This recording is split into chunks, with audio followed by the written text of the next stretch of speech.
concentration des médias est un des défis auxquels sont confrontées nos sociétés démocratiques.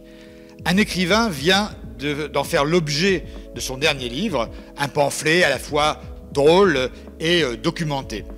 Cet écrivain est prix Goncourt 1988, il est académicien, il est économiste et il est aussi, on s'en rappelle, ancien collaborateur de François Mitterrand.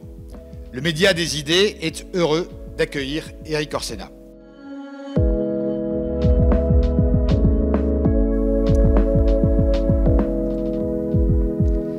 Éric Orsenna, bonjour. Mais bonjour. Avec Sarah Proust, on va vous interroger pendant une dizaine de minutes. Vous succédez sur ce fauteuil à Nicolas Mathieu, autre prix Goncourt. Vous, c'était en 1988 avec l'exposition coloniale, mais on vous connaît aussi parce que vous fûtes, dans les années 80, conseiller de François Mitterrand. Et donc, avant même d'entrer dans le vif du sujet qui nous amène aujourd'hui sur la question de la concentration des médias et de votre dernier ouvrage, on avait quand même envie de vous demander, ça vous fait quoi d'être en 2023 ici, au siège du Parti socialiste?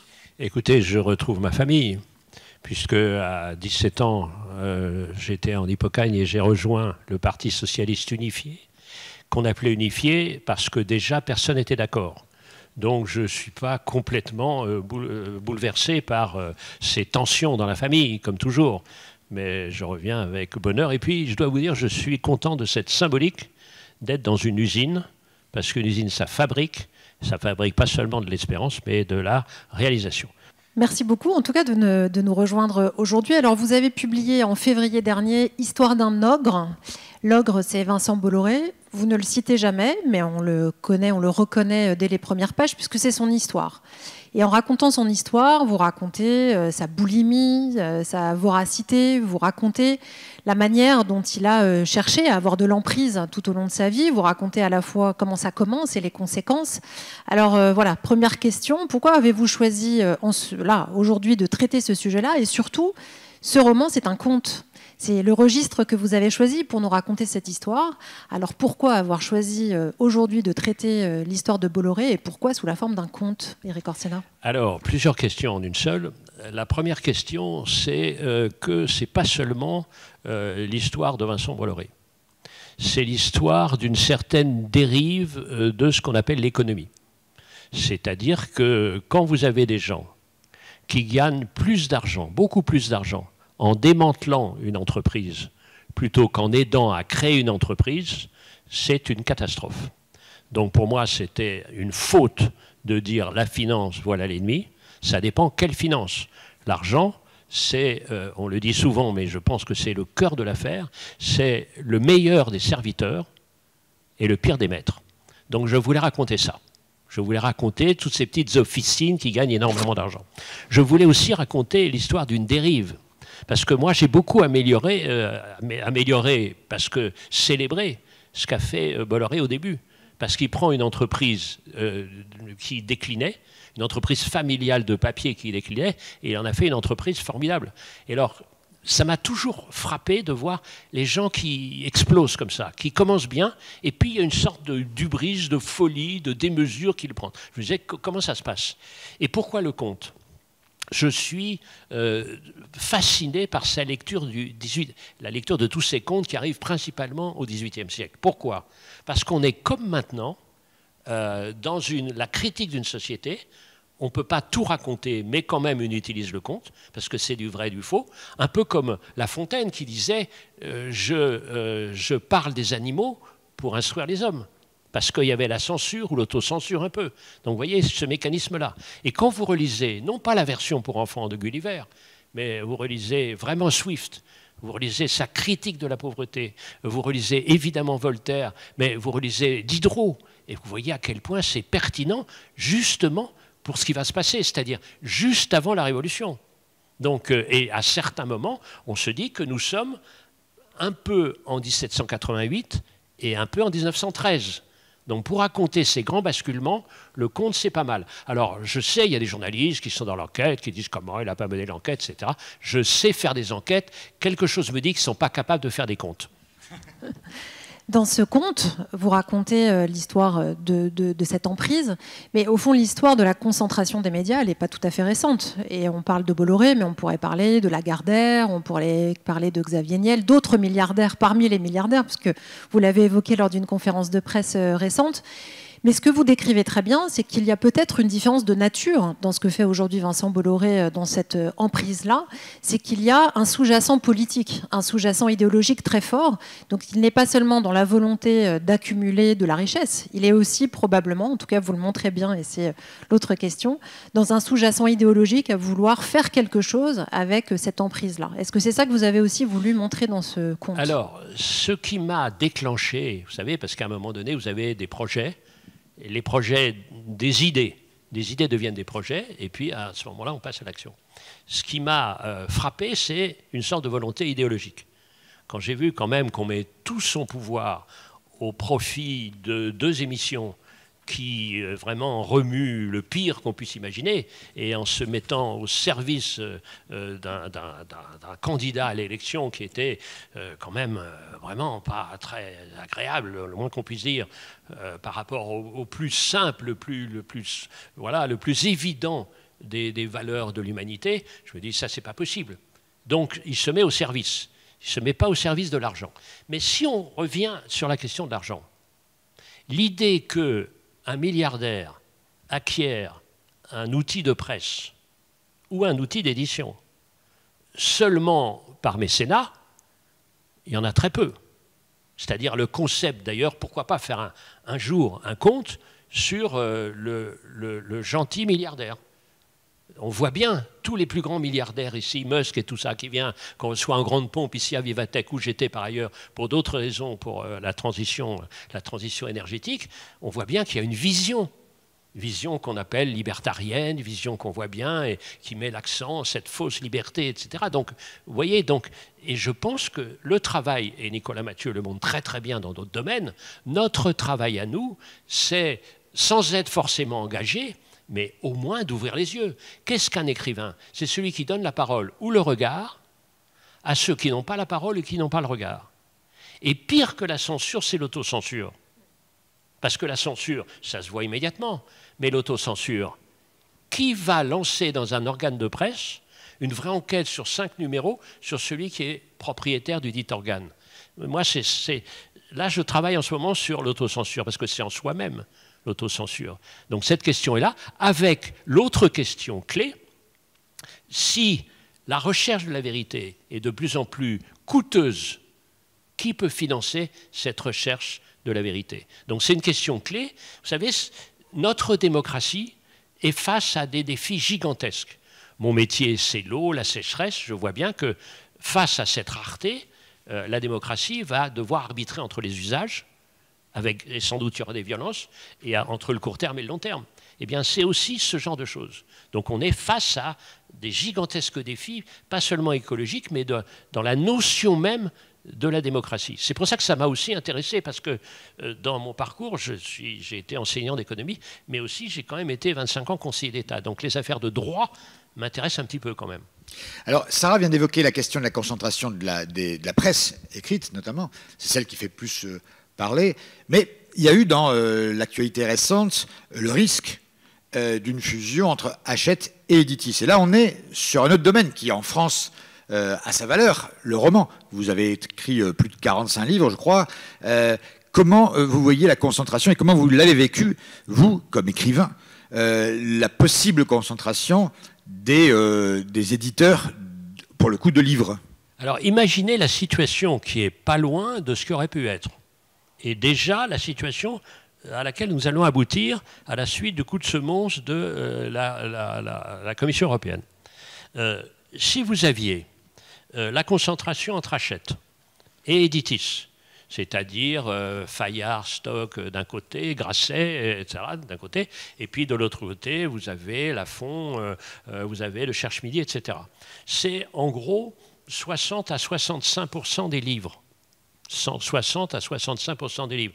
85% du scolaire.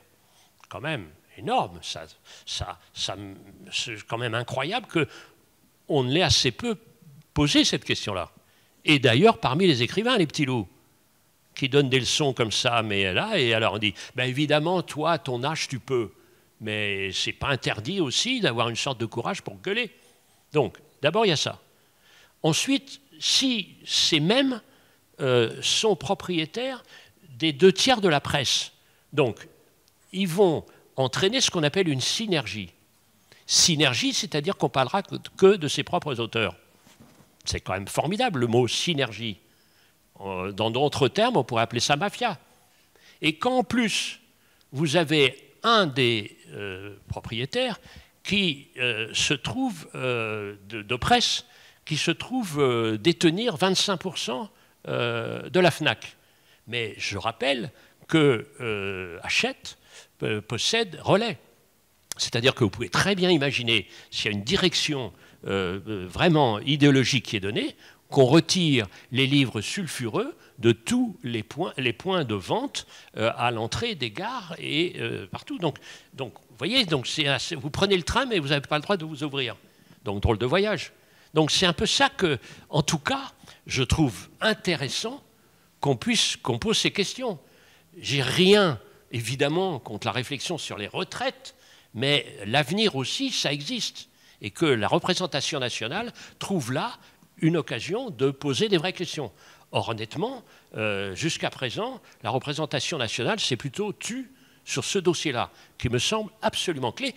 Je ne dis pas qu'il est simple, parce que, encore une fois, la recherche de la vérité est de plus en plus difficile. Donc, comment on finance la recherche de la vérité avec des garanties de liberté de différents points de vue? On le voit dans tous ces domaines, vous voyez, avec les réseaux, mais pas seulement.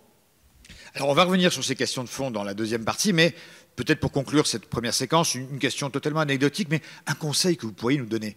Oui. Parfois, les responsables socialistes se disent... Demandez à Oncléric, mais justement, vous donner le conseil. Cher maître, cher professeur, dites-nous, quand des responsables socialistes aujourd'hui se posent la question de savoir s'il faut aller sur le plateau de CNews ou au contraire le boycotter, vous feriez quoi, vous?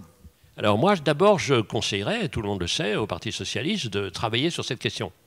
Donc, avoir une position sur cette question. Et on est là pour ça. On est là pour ça. Donc, travailler sur une question. Avoir un point de vue, comment ça se passe, comment on financerait, comment on... Avoir un point de vue. Et puis ensuite, on choisit. Moi, j'irai pas chez Hanouna, je n'irai pas, évidemment, je n'irai pas tant qu'il n'y aura pas des vrais débats à côté. Et puis, les chaînes de débats permanents, honnêtement, c'est pas là où on réfléchit. Moi, je pense, j'ai appris... Je vais vous dire, pourquoi je suis ému d'être ici? Parce que c'est la gratitude. C'est-à-dire, mon université, j'ai fait ce qu'on appelle des bonnes études. Mais les 3/4 de ce que j'ai appris, c'est quand j'étais au PSU et au PS. C'est là. Donc, c'est là ce boulot-là. Donc, pour moi, cette affaire d'y aller ou pas y aller, tout le monde n'est pas obligé d'imiter Marlène Schiappa. Et donc, notre boulot, c'est travailler. Quelle est la position du Parti socialiste face à cette question clé de l'indépendance de la pensée en France? Alors, c'est l'objet de notre émission d'aujourd'hui. Et nous invitons tout de suite deux autres intervenantes avec lesquelles nous allons réfléchir avec vous.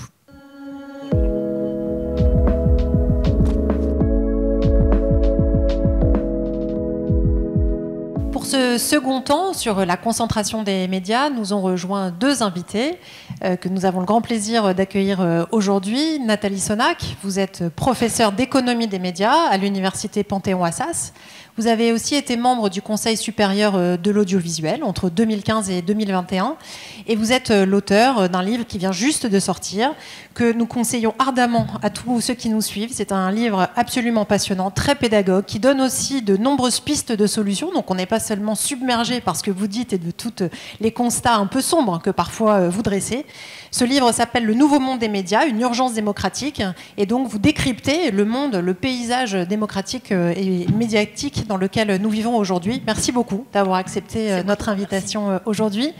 Et Sylvie Robert, sénatrice d'Ille-et-Vilaine, spécialiste de la culture, une grande loi que nous te devons sur la question des bibliothèques et qui a fait vraiment beaucoup avancer les choses, et également vice-présidente de la commission du Sénat qui s'est tenue l'année dernière sur la question de la concentration des médias en France. Merci beaucoup aussi à toi de nous rejoindre.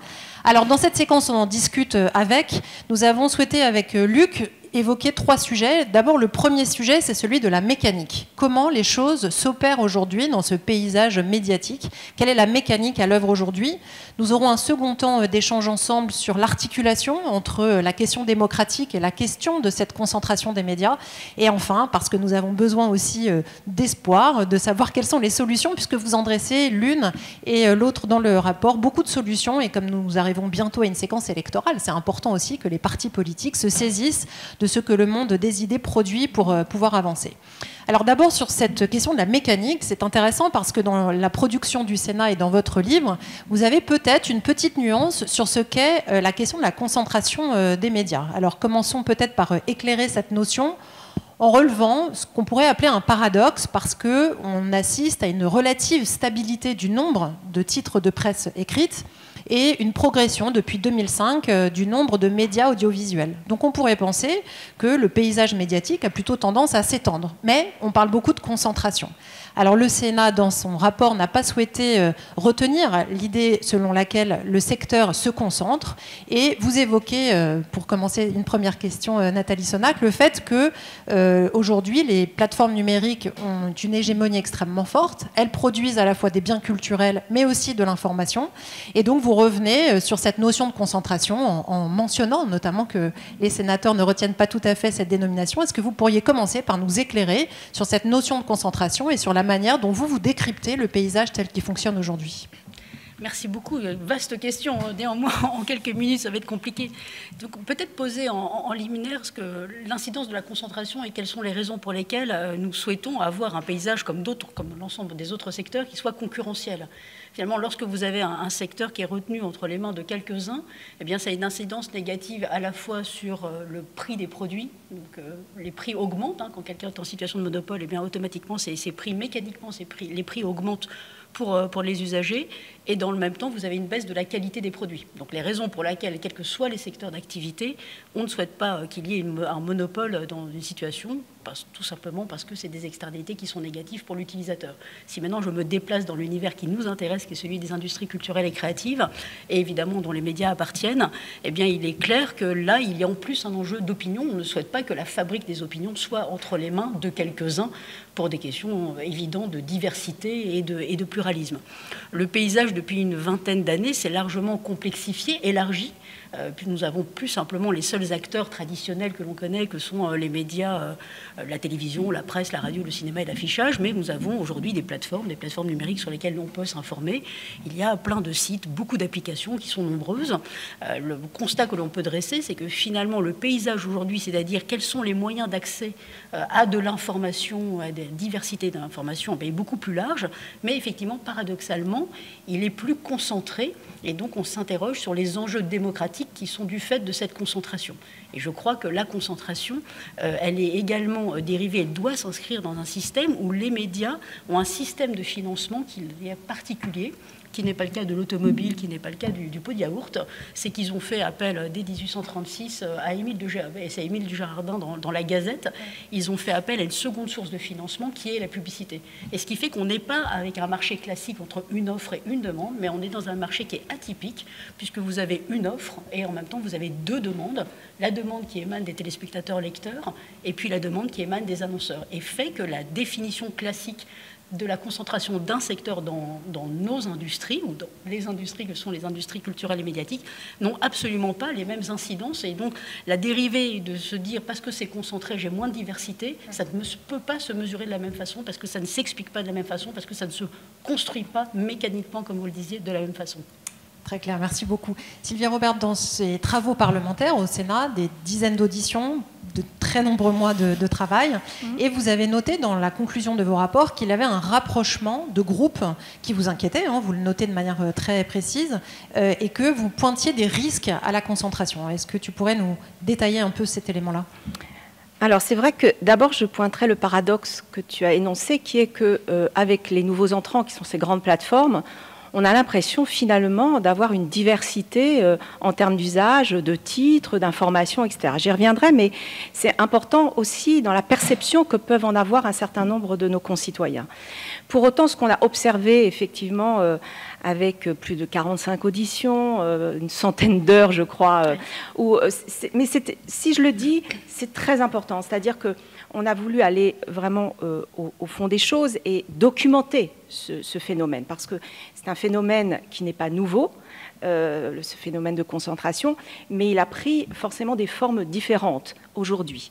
Et le fait de le documenter, d'entendre tous les acteurs, nous a permis, en tout cas, d'avoir une base, aussi une matière qui est extrêmement importante à l'instant T, parce que ça évolue, c'était il y a 2 ans, donc l'année dernière, mais en tout cas, c'est une matière extrêmement importante. Alors c'est vrai qu'on a observé différents types de concentration, ce qu'on appelle, ce que disait Nathalie Sonac, c'est-à-dire que des grands industriels détiennent quelques titres, ce qu'on appelle une concentration verticale, qui est qu'à un moment aussi des grands industriels, on peut le dire, qui en fait n'ont pas pour objectif premier de faire de la presse. C'est pas leur, on peut parler de Bolloré, mais on peut parler de Bouygues, ils détiennent des tuyaux, mais ils travaillent et ils intègrent des contenus. Et ça, c'est très important. Et ce phénomène-là, il est en tout cas documenté, et on voit bien que, en tout cas, cette concentration verticale, elle est à l'œuvre et elle est en progression,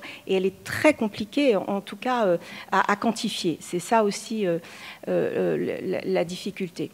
Il y a aussi la concentration horizontale. Ce qu'on appelle la concentration horizontale, c'est, puisqu'on était à l'époque, pendant cette commission d'enquête, dans le projet, vous vous souvenez, M6 TF1.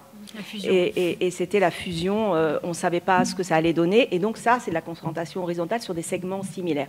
Et puis vous avez de la concentration, ce qu'on appelle diagonale, qui est en fait la concentration où on détient un segment, ça peut être BFM, et on essaie de travailler aussi sur, on va dire, une radio, on va dire RMC, et on travaille sur différents segments.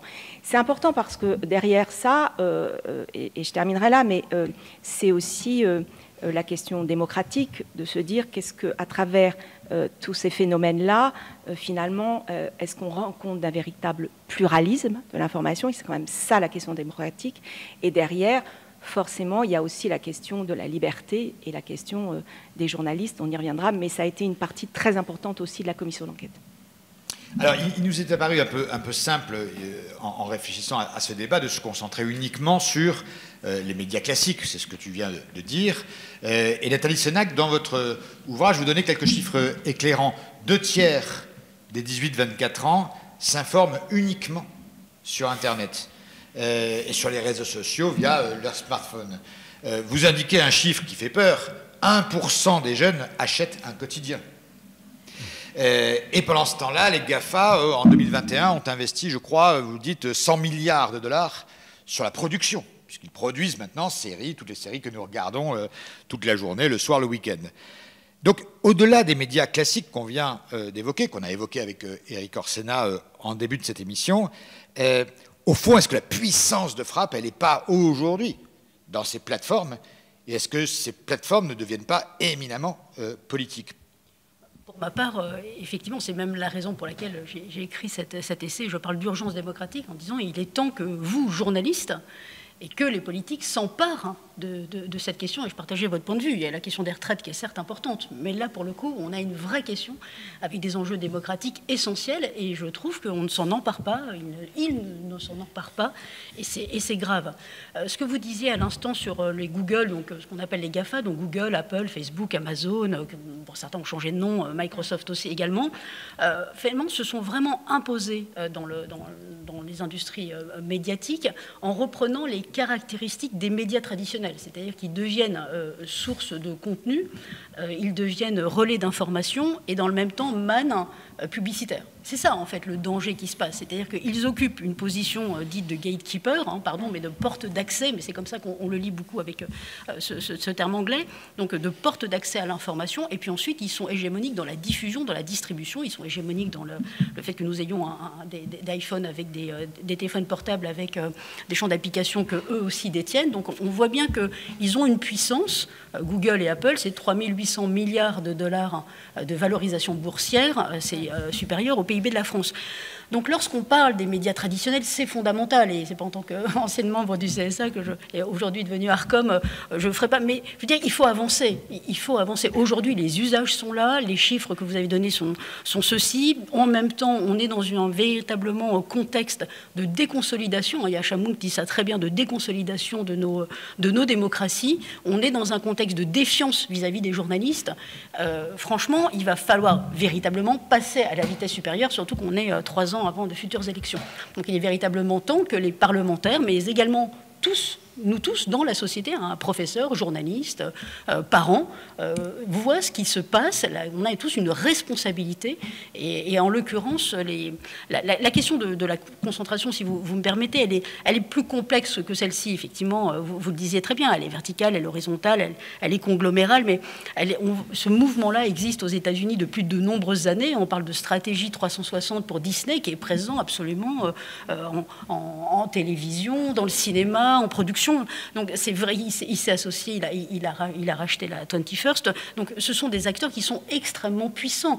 Aujourd'hui, justement, je peux faire un peu de provocation, mais lors de cette commission d'enquête qui était effectivement extrêmement intéressante et fantastique de pouvoir accéder gratuitement, et qu'on l'est tous, c'est un beau quand même, la démocratie c'est quand même magnifique parce qu'on a pu tout entendre ce qu'ils disaient. Vincent Bolloré et d'autres l'ont dit également, ils étaient des nains dans ce paysage. Très honnêtement, dans la réalité des faits, sans juger de ce terme-là, c'est vrai. C'est vrai. Et ce qui est d'autant plus important derrière... Non, mais il n'y a pas le mais. Le mais, c'est les 150 millions sur Facebook News de gens qui s'informent. C'est 8 ou c'est News, c'est... 600 000 téléspectateurs grand max. On n'est pas du tout dans le même univers, on n'est pas du tout dans les mêmes mesures, et il est temps justement de ne pas circonscrire uniquement la réflexion sur Vincent Bolloré qui détient des médias, parce que déjà, d'une part, il n'est pas le seul, ensuite on vit en Europe, ensuite nos plus jeunes, et nous tous, c'est le cas pour 69% des Français, qui s'informent d'abord sur les réseaux sociaux, et puis peut-être le point le plus important, et ce fera le lien avec la démocratie, c'est que 27% des Français pensent que la dernière élection est une fake news et qu'elle a été finalement trafiquée. Exactement un sentiment très semblable qui se passe aux États-Unis avec Donald Trump, ou à l'inverse évidemment en disant qu'il aurait dû être élu. Donc là, il va vraiment, je pense, s'en emparer rapidement. Alors justement, Sylvie, vous avez dans la commission d'enquête auditionné, vous l'avez dit, tu l'as dit, plusieurs dizaines d'interlocuteurs. Est-ce qu'on peut faire aujourd'hui le lien entre cette concentration des médias dont on vient de parler, et qui ne se résume évidemment pas à Vincent Bolloré, et la crise de confiance que les Français ont justement vis-à-vis des médias? Est-ce que ce lien, vous l'avez établi dans le cadre de la commission? Ce lien, on l'a établi, oui. Et je pense que... Je voudrais revenir sur ce que vient de dire Nathalie Sonac, parce que c'est extrêmement important. C'est extrêmement important parce que quand on veut faire croire que les plateformes qui sont extrêmement puissantes, vous avez raison, c'est vraiment... finalement, nous, avec nos titres, nos organes de presse, on est des tout petits, on est des nains, comme a dit M. Bolloré. Ça arrange, d'une certaine façon, aussi ce même M. Bolloré pour dire que s'il y a un projet de fusion ou si on va être plus puissant. Et ce n'est pas vrai. Ce n'est pas vrai. Non, mais... et ça, c'est là le paradoxe qui a été aussi extrêmement intéressant à observer. Et quand aujourd'hui, on voit qu'il y a une proposition de loi sur l'audiovisuel public, parce que l'audiovisuel public, c'est aussi un enjeu extrêmement fort, qui est, il vaut mieux fusionner pour être plus fort par rapport aux plateformes. Vous voyez bien qu'à un moment, il faut faire attention à la façon dont on considère ça. Donc, moi, je suis d'accord avec vous. Je crois qu'il faut avoir beaucoup plus de... alors, c'est là où l'observation, et je vais répondre à votre question, est importante, c'est que oui, je pense qu'il y a une question démocratique, il y a une question, je dirais, comme on dit aujourd'hui, de fatigue informationnelle, parce que la fatigue informationnelle naît aussi de la méfiance de nos concitoyens de pouvoir ne pas s'orienter dans cet océan d'informations sans avoir obligatoirement la preuve que c'est sourcé, que les journalistes ont eu les moyens d'enquêter, de faire leur travail. Et c'est ça qui est pour moi le plus préoccupant aujourd'hui dans une société démocratique. C'est qu'à un moment, on ne croit plus en l'information. Et donc il y a la question des usages, des sources d'information, et ça c'est quand même un fait générationnel, mais qu'il faut analyser, parce que la question des usages, c'est quand même aussi, vous dites les jeunes, hein, c'est aussi TikTok, c'est aussi tous ces vecteurs-là, mais je pense que plus globalement, là où c'est très préoccupant, c'est qu'aujourd'hui, on ne croit plus, et ça répond à votre question, suffisamment dans la véracité de l'information, ou en tout cas on doute, certains peuvent douter, et c'est là où il faut, et je suis d'accord avec vous, qu'on prenne des responsabilités très fortes, que ce soit au plan politique, ou au plan, en tout cas globalement, hein, économique, un moment de pouvoir faire la part des choses dans cette information. Et dans le même temps, enfin, pour rester sur la question de la concentration, il y a le côté déconstruction, déconsolidation, méfiance et défiance vis-à-vis des journalistes. C'est une problématique qui est forte, qui est importante, et vous avez raison, et je partage avec vous de le souligner. Mais néanmoins, et vous dites dans votre rapport, vous faites la corrélation avec la concentration. Moi, je ne l'ai pas lu de cette façon-là. Et d'ailleurs, à la fin de votre rapport, vous ne dites pas que le secteur est concentré. Vous ne dites pas que le secteur est plus concentré, parce qu'il ne l'est pas. Il ne l'est pas. Il n'y a aucun rapport qui dit que le secteur est plus concentré. Donc, on ne peut pas l'objectiver. Donc, à un moment, on ne peut pas... Et ça serait bien de ne pas l'idéologiser. Ça dépend... Qu'est-ce que vous entendez par idéologiser? Parce que je trouve qu'on va on suit une route qui est celle de, finalement, en 1984, 86, mais il me semble que c'est 1984, je suis même sûre, qu'on appelait les lois Hersant à l'époque, et qui est devenue finalement une loi anti-Hersant, parce qu'on s'interrogeait sur la question de la concentration, et on s'est tellement focalisé sur une loi anti-Hersant qu'on a fait une loi anti-Hersant qui n'a du reste jamais été appliquée, et qui n'a jamais empêché Hersant d'élargir son panel et le nombre de médias qui pouvaient le détenir à l'époque. Donc on sait que ça ne marche pas. Le problème, c'est que idéologiser dans le sens où si ça en devient une loi anti-Bolloré, on n'aura rien compris à aujourd'hui le champ informationnel ou tout simplement les conséquences que vous-même vous avez pu tirer dans votre rapport qui est extrêmement riche de la concentration. Il n'est pas concentré. Qu'est-ce qu'on ne veut pas? Mais je pense qu'on n'a pas fait un rapport anti-Bolloré. Je pense que la question des stratégies d'influence, la question, comme disait Éric Orsena, lorsque vous avez une fusion Editis-Hachette qui à un moment aboutit à 59% du marché des livres et à 83% du scolaire, on peut se poser la question sur la diversité et le pluralisme de façon générale. Donc c'est plutôt derrière ces questions de stratégie d'influence. Vous voyez, c'est pas de se dire à un moment on va mettre les seuils, on va être sur des... Ça existe déjà. Je vous propose un dernier élément. Et puis... Non, bien sûr. Juste de rebondir sur ce point, parce que je pense que c'est vraiment un point qui est très intéressant que vous soulevez, c'est justement être capable de le faire simultanément, c'est-à-dire de regarder l'influence que ça a, et effectivement, ça a une incidence sur la fabrique des opinions, et regarder qu'en est-il de la concentration, mais mettre en évidence en même temps qu'il est indispensable que nous ayons des groupes industriels puissants qui continuent d'investir dans les médias.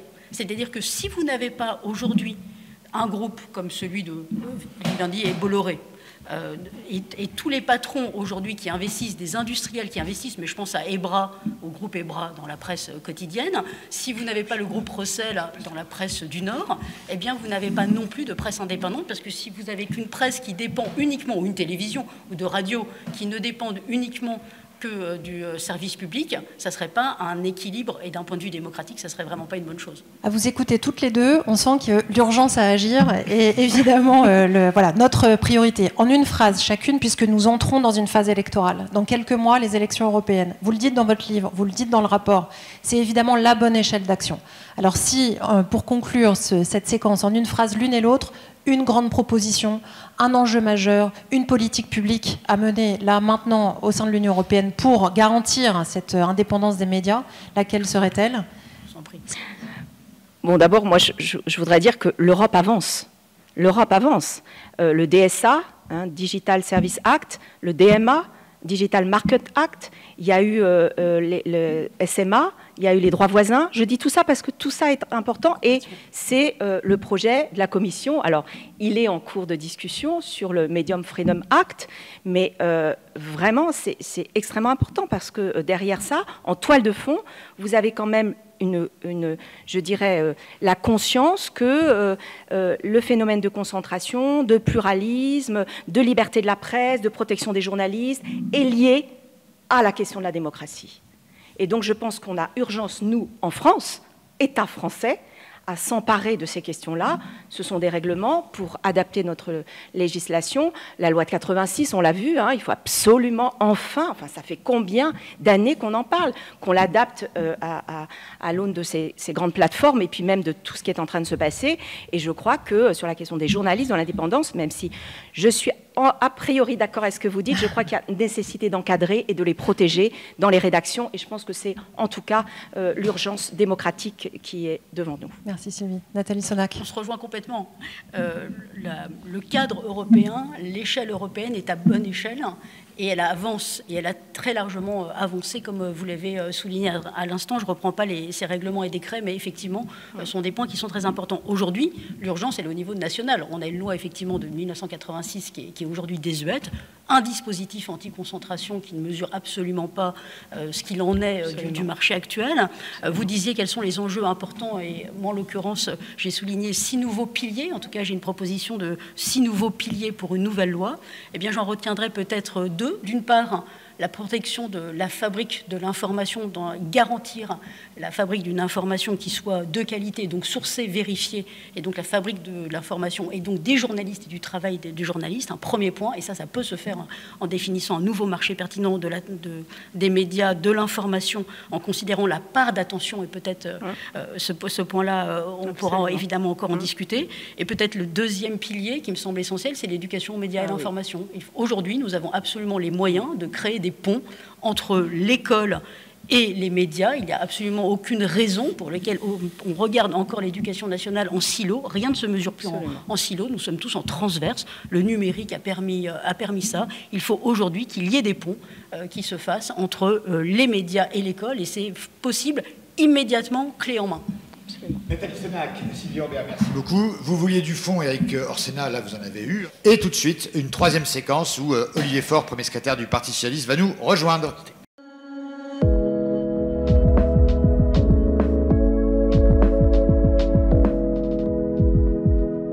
Nous voici donc pour la troisième et dernière séquence. Olivier Faure, premier secrétaire du Parti socialiste, nous a rejoint après le débat très dense auquel nous venons d'assister. Donc on va lui donner la parole et puis il va échanger ensuite avec Éric Orsena et Nathalie Sonac qui sont restés avec nous. Olivier, ton point de vue sur ce que tu viens d'entendre depuis 20 minutes. Bon, d'abord, c'était passionnant. Franchement, on a tous, ceux qui sont sur le plateau, que vous ne voyez pas, mais qui écoutent avec moi, sont passionnés par ce que vous avez pu dire. Et donc, je voudrais prolonger, au fond, ce que vous avez déjà engagé. On parle de contes. Éric Orsena, qui nous raconte, qui vulgarise à travers son conte ce que nous vivons aujourd'hui. Il parle d'un ogre, Raffaele Simonet parlait d'un monstre doux. Dans les contes, normalement, aux enfants, on explique comment on échappe à l'ogre et au monstre. Et donc, comment est-ce qu'on échappe à l'ogre ou au monstre? Comment est-ce qu'on fait? Vous avez fini la dernière partie de cette émission en expliquant qu'il y avait aussi une partie éducative à réaliser. Et c'est vrai qu'aujourd'hui, comment est-ce qu'on fait pour expliquer aux enfants comment se nourrir d'une information qui leur arrive de partout, mais qu'ils ne trient plus, ou qui est triée par d'autres, et qui donc hiérarchise, sélectionne. Et donc comment est-ce qu'on fait pour permettre à la démocratie de continuer à exister? Parce que, évidemment, la concentration, ce n'est pas seulement celle des médias, c'est aussi celle de l'information. Plus on a d'informations, moins on en a finalement. On a l'impression que tout se ressemble, que parfois on cherche ailleurs, dans l'information alternative, parfois les fake news qui nourrissent davantage que les informations réelles et vérifiées. Donc comment est-ce qu'on fait? Quel programme on devrait donner? Voilà, vous, ministre de l'Éducation nationale, qu'est-ce que vous nous proposez? Voilà, vous voilà promu, Nathalie Sonac. Bon courage. Bien, je pense que je rebondis sur ce que nous disions précédemment. Aujourd'hui, on a changé d'univers. C'est pas neutre que de dire que nous sommes dans le monde numérique. Le numérique a complètement envahi nos vies. Et il faut absolument que ça reste un outil et que nous continuons à piloter la machine et non pas l'inverse. L'éducation, l'école, c'est pas un professeur dire le contraire évidemment, joue un rôle indispensable. Et aujourd'hui, l'école ne peut pas tout. On ne peut pas demander aux professeurs des écoles de tout faire. Il y a quelques jours, un triste encore événement tragique à Annecy. Il s'avère que dans la seconde, même avant même que les policiers soient sur place, on avait déjà des vidéos en ligne. Donc immédiatement, le fait de ne pas partager, eh bien, c'est un apprentissage. Il faut savoir utiliser la machine que l'on a entre les mains. C'est un outil. On ne donne pas un permis de conduire, même s'il est passé à 17 ans. Toutefois, il faudra quand même avoir ce permis de conduire pour pouvoir circuler sur les routes. Donc la question, et pour être tout à fait sérieuse, aujourd'hui, il y a vraiment la question de l'éducation aux médias et à l'information qui est absolument essentielle.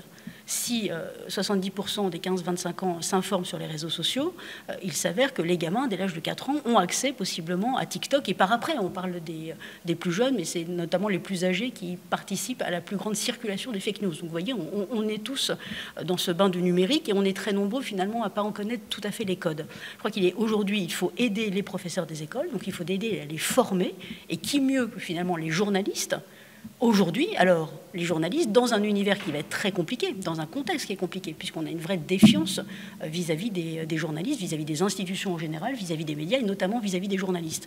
Toutefois, à eux, déjà, voilà, comme on dit, nettoyer devant leur porte, c'est-à-dire aux journalistes à prendre leurs responsabilités, aux professeurs à prendre leurs responsabilités, aux parents à s'emparer et eux aussi à prendre leurs responsabilités. Tout à chacun de là où il est doit pouvoir prendre ses responsabilités.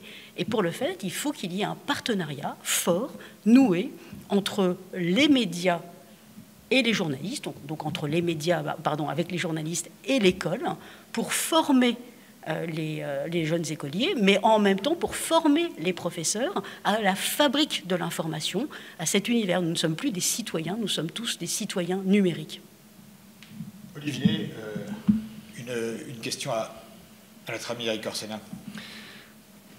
Tellement de questions en réalité. Mais bon, on est aujourd'hui face à un imaginaire démocratique qui est très défaillant en fait. Aujourd'hui, c'est même plus... Enfin, j'observe que la question démocratique n'est même plus centrale. Il y a aujourd'hui des Français de plus en plus nombreux qui considèrent que la démocratie passe après l'efficacité et que nous n'avons plus besoin, finalement, la démocratie est un bien secondaire.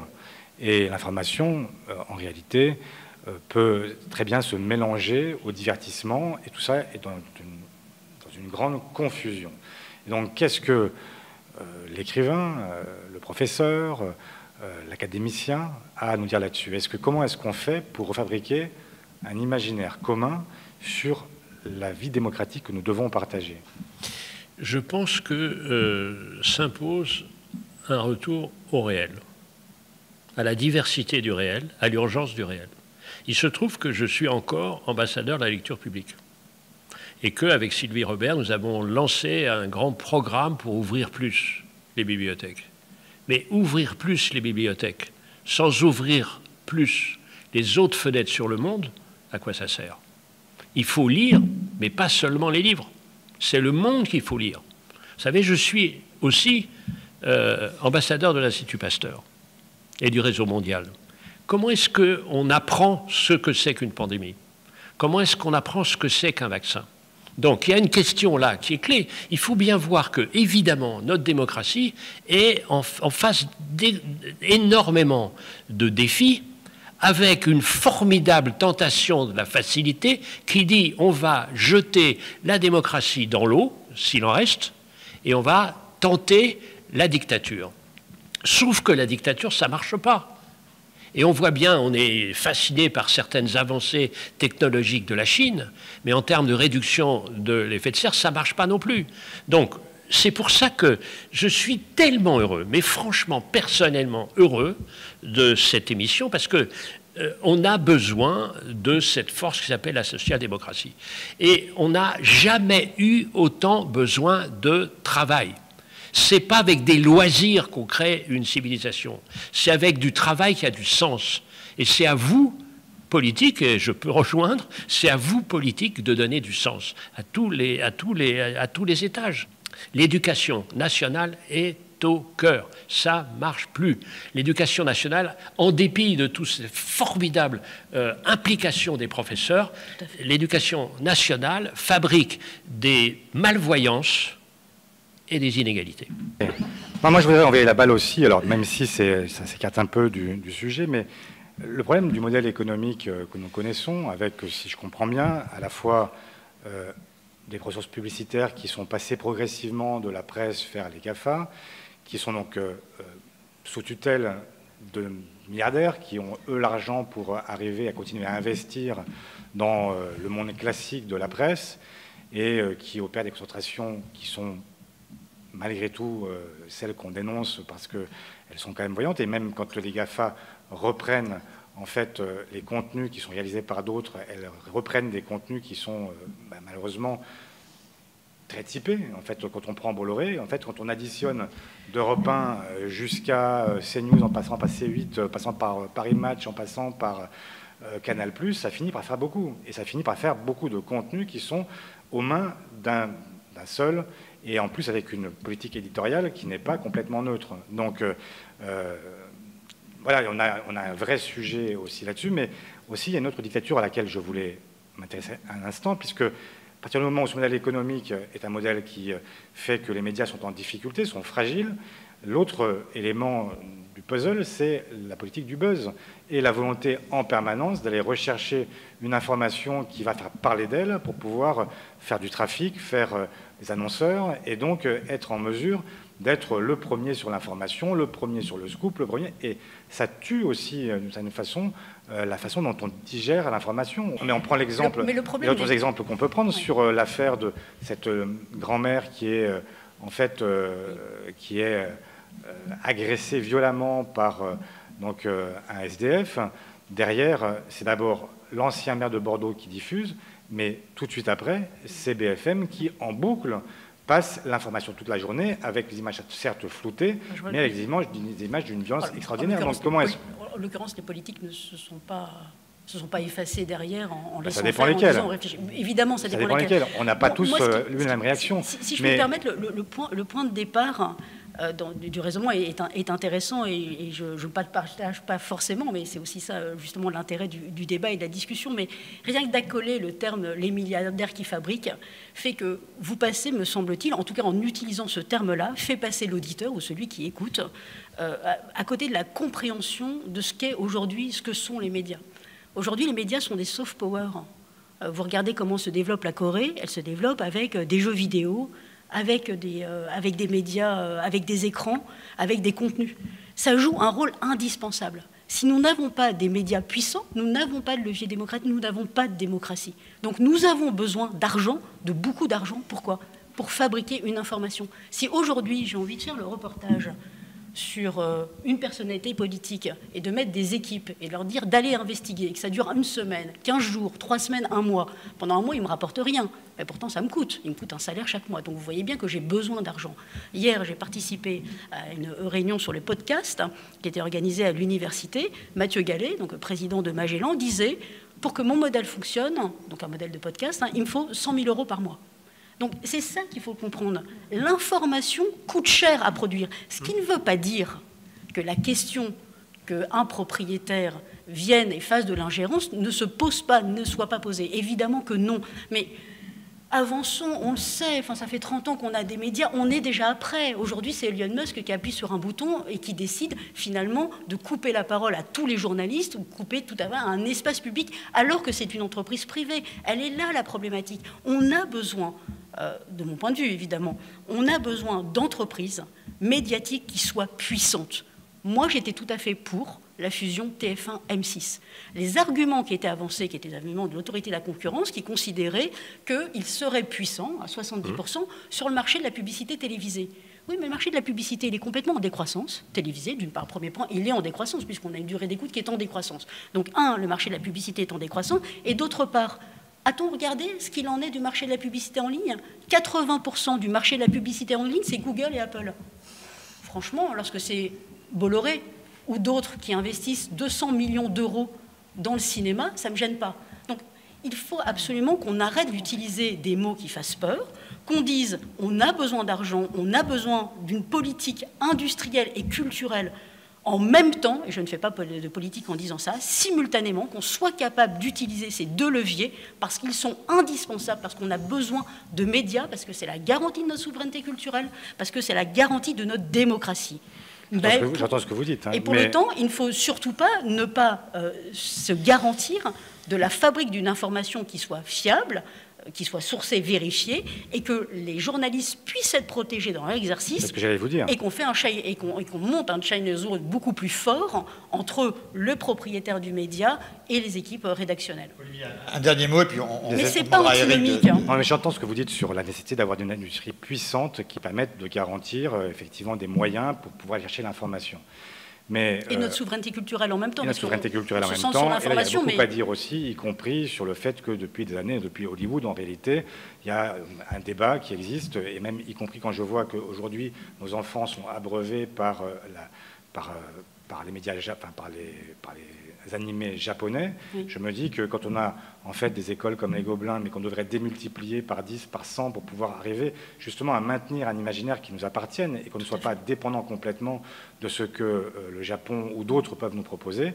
Effectivement, il y a d'autres sujets et je comprends bien la nécessité de produire une industrie qui soit compétitive. Et qui existe en plus. Mais à la condition, effectivement, de garantir complètement, de protéger l'indépendance journalistique, parce qu'on sait aussi que malheureusement, l'intervention, elle n'est pas seulement sur l'information, elle est aussi sur la partie éditoriale. Exactement. Et dernier mot, si je peux me permettre. Enfin, je ne sais pas si je peux me permettre d'ailleurs. Oui, tu peux te permettre, un peu chez toi, non, mais quand même. Non, je ne suis pas chez moi, je suis sur votre plateau. Et donc, mais il y a aussi un élément qui n'a pas été évoqué du tout, et je le regrette un peu parce qu'on n'a plus de temps, mais quelle est la part aussi qu'on donne à l'audiovisuel public? Qu'est-ce qu'on fait? Parce que c'est pas non plus, enfin ça peut pas être l'exclusivité du privé. Il faut aussi qu'il y ait un audiovisuel public. Et quand je vois que la redevance a été supprimée, moi je m'indigne, même si je comprends que ça fasse plaisir à plein de gens. Mais la réalité, c'est que quand même, on a besoin aussi d'un audiovisuel public qui soit garanti, qui permette d'avancer et qui soit aussi... Mais je suis ravie de vous entendre que vous vous indignez, parce qu'il s'avère que moi, ça fait 3 mois que j'ai écrit ce livre et je positionne véritablement au centre de l'écosystème un service public qui soit puissant. Et pour moi, ce n'est pas antinomique avec des groupes industriels. C'est en ce sens, je pense qu'il faut avancer. On ne peut plus raisonner, et je ne dis pas que c'est ce que vous faites, hein, mais on ne peut plus raisonner comme il y a 20 ans, 30 ans, quand le numérique n'existait pas. Aujourd'hui, on est dans un nouveau monde. Et nos médias traditionnels évoluent dans ce nouveau monde avec des nouvelles règles. La data est un enjeu fondamental, il faut un cadre de la donnée. La pérennisation du modèle du service public, il faut absolument vraiment qu'on soit clair dessus. Et dans le même temps, on a besoin également de groupes industriels qui nous garantissent, pas que eux seuls, la fabrique de l'information évidemment de qualité. Le service public joue un rôle évidemment fondamental. Et moi, je l'ai peu entendu pendant ces derniers mois, mais je suis ravie que vous soyez d'accord avec ce point. Le média des idées qui... avec Sarah, tu me le confirmes, n'appartient ni à Bolloré ni à Google, pas aux dernières nouvelles, en tout cas. avait pour objectif justement de débattre, et de débattre y compris avec des personnalités comme vous, avec lesquelles on n'est pas forcément d'accord à 100%, mais qui vont irriguer notre propre réflexion. Et merci beaucoup de l'avoir fait. Merci. Un dernier mot quand même, Eric Orsenna, on était tellement contents de vous recevoir. Un petit mot de conclusion de tout ce que vous avez conclusion, entendu. Vous savez, on revient aux fondamentaux. Pour moi, le premier fondamental, c'est la vérité, le lien avec la démocratie. Le deuxième, c'est la liberté. Mais la liberté sans agir, c'est l'impuissance. Donc il faut pouvoir agir, mais il faut protéger. On protège les magistrats, enfin, dans ce qui s'appelle une démocratie. Pourquoi on ne protégerait pas les journalistes avec les rédactions? Et là, il y a des possibilités de le faire. Alors ça gêne, mais voilà, on revient aux fondamentaux. Et on revient à l'équilibre des pouvoirs. D'où le secteur public aussi. Pas seulement uniquement le privé. Il y a plusieurs logiques dans une société, comme dans la vie, il y a de la biodiversité. Donc on revient aux fondamentaux. Et sur la base de ces fondamentaux, il faut travailler. C'est ce que fait déjà et va continuer à faire de plus en plus le média des idées. C'est pour ça que nous attendons énormément de ce grand rendez-vous. Merci. Merci beaucoup. Merci. Merci, à bientôt. Et puis donc, pour cette deuxième édition du Média des idées, et à très bientôt, dès la semaine prochaine. À bientôt.